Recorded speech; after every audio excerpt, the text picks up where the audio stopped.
विद्यार्थी मित्रांनो, मला बरेच विद्यार्थी विचारतात, सर आम्हाला माहित आहे की भारताचा भूगोल जो आहे याचा बेसिस कुठं ना कुठं फिजिकल ज्योग्राफीला आहे.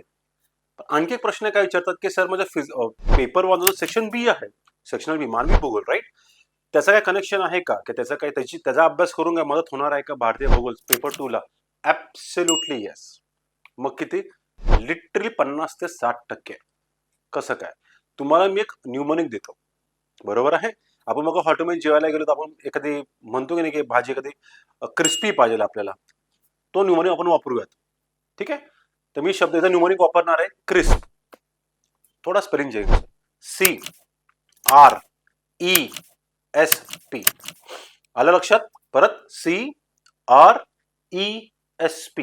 C कल्चरल सांस्कृतिक भूगोल, R रिजनल स्थानिक भूगोल, E इकॉनॉमिक आर्थिक भूगोल, S सेटलमेंट्स आणि P पॉलिटिकल राजकीय भूगोल. पेपर मानवी भूगोलचा हा पूर्ण सिलेबस पेपर 2 ला. आपण डिटेल नंतर डिस्कस करूया. चलो.